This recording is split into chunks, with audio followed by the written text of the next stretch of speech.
नमस्कार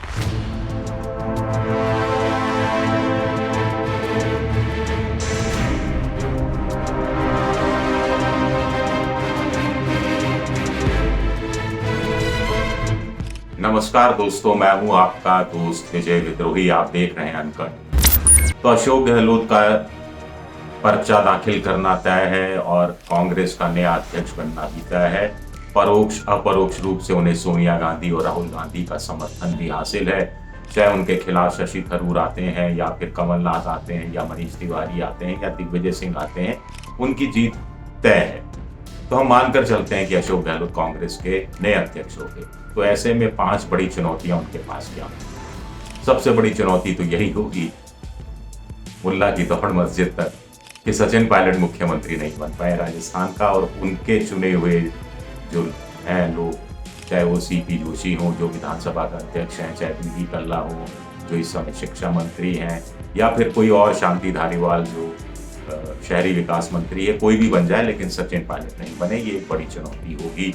और इसी के साथ जुड़ी हुई 2 चुनौतियां होंगी कि कम से कम अगले साल जो राजस्थान में विधानसभा चुनाव हो रहे हैं, अध्यक्ष के नाते उसमें वो जिताने की कोशिश करे राजस्थान को, और इसमें अगर उनका पसंद का मुख्यमंत्री बनता है तो और ज़्यादा वो प्रयास कर पाएंगे। उनकी ही पसंद का प्रदेश अध्यक्ष भी बनता है या गोविंद सिंह डोटासरा भी रहते हैं तो वो ज़्यादा राजस्थान को अपनी पकड़ में रख पाएंगे। इसी से जुड़ी हुई तीसरी चुनौती उनके सामने ये है कि 2024 के लोकसभा चुनाव में राजस्थान में पिछली 2 बार से कांग्रेस का खाता नहीं खुला है। 25 की 25 सीटें बीजेपी या उनके साथी लेकर गया है।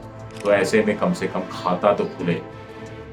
हालांकि राहुल गांधी तो उम्मीद कर रहे होंगे कि 25 में से कम 12-13 सीटें लाए, लेकिन खाता तो खुले। अशोक गहलोत के सामने ये एक भारी चुनौती होगी। दूसरी बड़ी चुनौती, सबसे बड़ी उनके आगे फिलहाल की, तो ये है कि गुजरात के वो प्रभारी भी बनाए गए हैं, हिमाचल प्रदेश में भी चुनाव है विधानसभा के, वहाँ पर कांग्रेस की जीत को कुछ सुनिश्चित किया जाए, या गुजरात में कम से कम हालात ऐसे किए जाएं कि आम आदमी पार्टी तीसरे नंबर की पार्टी बनकर रह जाए और कड़ी टक्कर बीजेपी को आम आदमी पार्टी के मुकाबले कांग्रेस दे। पिछली बार 5 साल पहले जो चुनाव हुआ था, अशोक गहलोत ने ही एक तरह से वो चुनाव लड़ा था और राहुल गांधी को लेकर घूमे थे वो, और कड़ी टक्कर दी थी। बीजेपी को पहली बार 100 से कम पर ला खेला था और कांग्रेस 77 सीटें ले आई थी। जीतते जीतते वो हार गई थी, हम ये कह सकते हैं। नरेश पटेल, अगर हम गुजरात के हिसाब से बात करें तो कड़वा पटेलों के बहुत बड़े नेता हैं, कोडरधाम धाम के वो प्रमुख हैं, मठाधीश हैं, और उनको पहले कांग्रेस में लाने की बात हो रही थी। अशोक गहलोत ही सोनिया गांधी से दिलवाने लेकर गए थे। उनका पटेलों से जुड़ी हुई कुछ जातियों में, युवाओं में, महिलाओं में बड़ा अच्छा है, वर्चस्व है, प्रभाव है, साथ ही साथ बहुत पैसे वाले हैं। तो अगर नरेश पटेल कांग्रेस में आ जाते हैं और चुनाव लड़ने के लिए तैयार हो जाते हैं तो अशोक गहलोत पूरी तरह से चाहेंगे कि उनको मुख्यमंत्री के रूप में ही प्रोजेक्ट करके चुनाव लड़ा जाए, ताकि पैसे की समस्या भी गुजरात में एक तरह से हल हो सके और कड़ी टक्कर दी जा सके बीजेपी को, और आम आदमी पार्टी के उत्साह को भंग किया जा सके। एक बड़ी चुनौती उनके पास कांग्रेस के संगठन को तैयार करने की होगी। उसके लिए उन्हें एक संगठन सचिव चाहिए होगा जो उनका विश्वसनीय हो, उनका बेहद करीबी हो। मुकुल वासनिक का नाम इसमें लिया जा रहा है, और अलग अलग राज्यों में जो धड़ेबाजी है, खेमेबाजी है, उसको दूर करने की कोशिश उनको करनी पड़ेगी। चूंकि वो खुद एक राज्य में रहे हैं तो राज्य की समस्याएं, राज्य स्थानीय छत्रपों की मजबूरियां, एस्पिरेशंस, युवा बनाम बुजुर्ग नेताओं का झगड़ा, ये सब अच्छी तरह से समझते हैं। तो शायद कोई फॉर्मूला निकालने में वो कामयाब हो जाए। इसके लिए उनको आला कमान का आशीर्वाद हमेशा चाहिए होगा। ये बात भी उनको सुनिश्चित करनी होगी।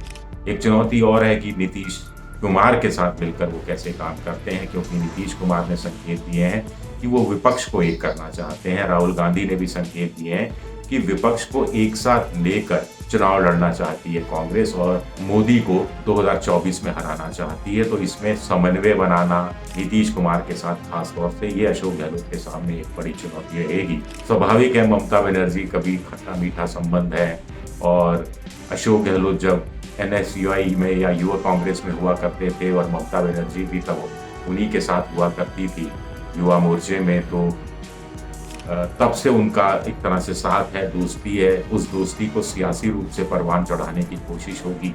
और अशोक गहलोत कोशिश ये करेंगे कि अन्य जो विपक्षी पार्टियां हैं, जो जैसे जगनमोहन रेड्डी हैं, जैसे शरद पवार हैं, कांग्रेस से ही निकले हैं, इनके साथ संबंध बनाए जाएं, केसीआर के साथ संबंध अच्छे किए जाएं, स्टालिन के साथ संबंध मजबूत किए जाएं।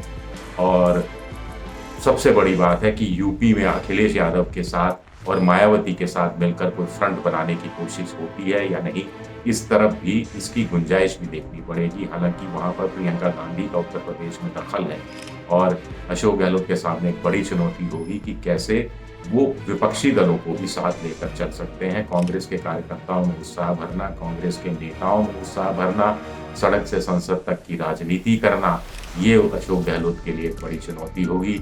कुछ लोग कह रहे हों कि उन्हें राज्यसभा में भेजा जा सकता है।